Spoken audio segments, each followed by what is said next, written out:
Very patient Sampras there, just slicing that backhand back. Look at Jim Courier's service profile there. 67% first serves in. When he gets it in, 59%, then 55% on second serve points won. Both of those tell you that Pete Sampras is returning that serve quite well.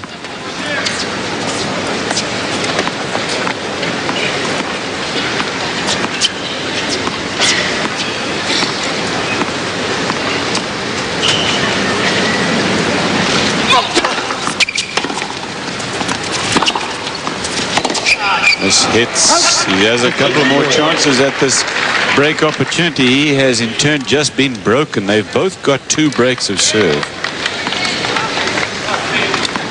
That approach shot was not a good one. That was right up Sampras's alley. He had plenty of time and just took his eye off it. Maybe he was watching Courier, but he framed that backhand totally. 15-40.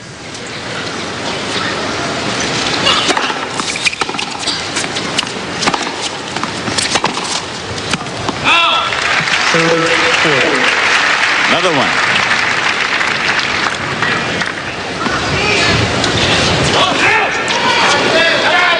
You watch Courier serve. He serves and then retreats left, so that he's looking for a forehand. If he gets that first serve in, he goes back into that backhand corner.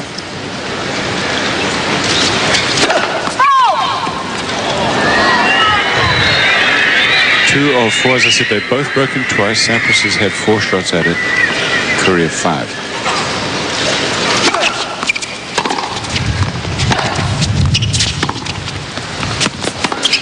Oh, that was the shot to play. He's aggravated that he didn't get that ace. He was hoping he was going to get a call. Daniel LeConte is in the chair. Courier is having words with him. And I think you're dead right, Mary. That's what they're talking about. Yeah, he thought he needed, again, he's been broken a couple of times. He's feeling the pressure of holding serve. And he wanted a cheap point, which he did not get. I mean, it's crazy for him to be arguing it now. He's also feeling the pressure of Pete Sampras and the way he has played. He desperately wants to win this match because he's been a little bit at sorts. But I thought this one was a little wide. But, you know, I think it was wide. I think it was a good, fair call. But you can't argue that point after you play that. That's the little roll forehand. So now he throws the stick down and goes up and argues about something that was 2 strokes earlier. That's just not in the rules.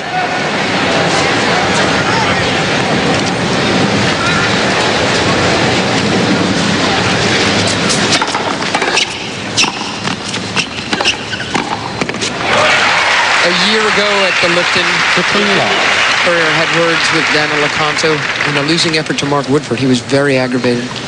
And I think Dano is absolutely right. I thought it wide.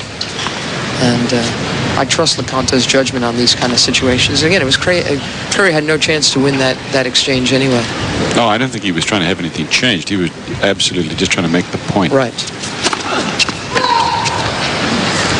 I think a lot of it is out of frustration because he broke the Sampras serve to get back into the first set, then lost his own. He achieved a break early in this second set, and then found himself having trouble again on serve.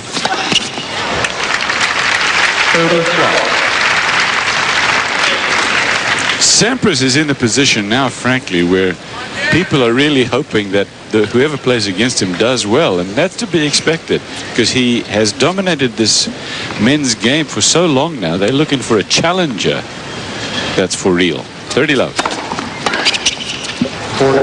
Well, they're going to find that when they get to the clay courts in Europe, because we've had all our tennis has been indoors or on the hard courts over here. So the clay courters that do come over here, the Brugueras, nobody knows who Bruguera is. He's a top player. He's seated way up in this tournament. He's the French Open champion, but he hasn't set anything on fire over here on the hard court. Wow. He actually hit that ball right at Daniel LeConte in the chair. He sure did. Saying something to him. Let's see if he gets a warning or something. Okay, take a look at this now. Here is the returner's serve that Jim Courier hit that went as close to hitting Daniel LeConte as doesn't matter. Watch this again. Now watch his reaction. Look at this. He goes, oh boy, I didn't mean to. It looks to me like that's, oh man, I didn't mean that. And then at the changeover, are you okay, Dana?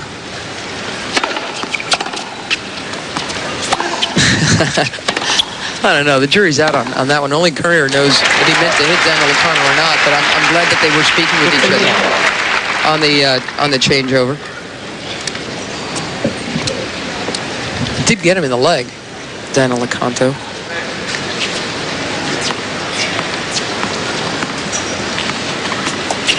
Well, these guys have to travel around with these chair umpires week in and week out, and they're all pretty good friends. It's just the frustration when you get out there and there's money on the line, titles on the line, egos on the line, everything's rankings on the line. You certainly have words with the umpires. The actual ball hitting Daniel Lacano was out of frame, so we don't have a slow-mo replay of exactly where it got him or how close it came to him. But it was going, that ball. 30 love Courier. He nearly hit Sampras. He's just trying to pick off everybody. I kind of like this strategy. Knock out Sampras, knock out if you the can't chair beat him, umpire, beat him up. There's nobody else left.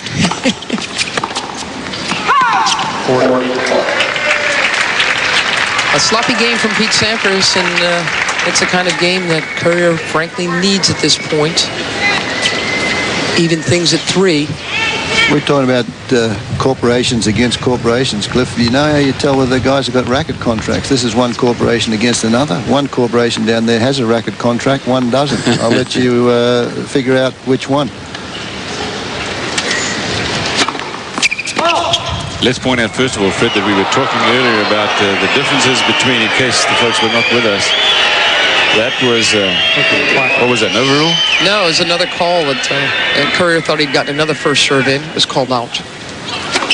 Second serve game point.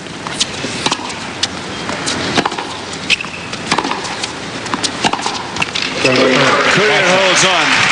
And it is 3 games all. We were talking about how in the old days, you know, it was player versus player, and how Butch Buchholz was saying earlier that when these guys play now, there's so much money at stake. It's more like corporation playing against corporation. Fred now. Well, there's the Butch Buchholz. His dream has come true with his lovely wife Marilyn there. And she's had to put up with a lot with Butch and Cliff Buchholz getting this off the ground. But to answer your question, the corporation that does have a racket contract is Jim Courier, because you can have a look at the stencil on his racket. The man that doesn't have is Pete Sampras. It's the same racket, though, isn't it's, it? Pretty much there's the stencil and the big W for Wilson. And if you have a look at Pete Sampras' stick, there you go. He has a couple of lines along the bottom, and that is the racket stringers logo. The people that string the rackets. He doesn't have a racket contract. 15 love.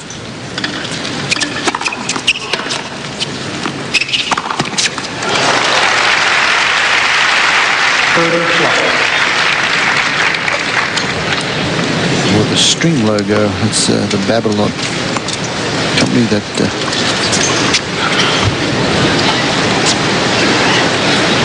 he has uses a lot of gut, Pete Sampras, because he strings his rackets every day. Every match he plays, half a dozen rackets get done. 30 love.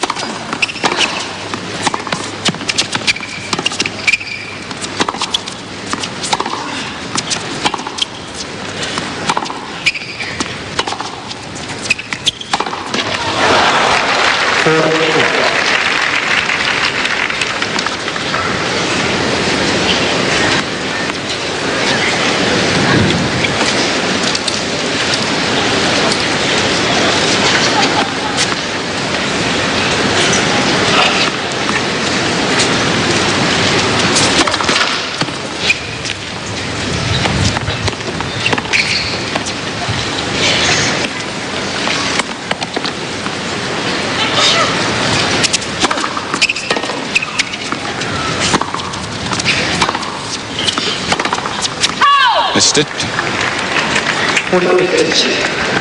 Sailing along in this game, they have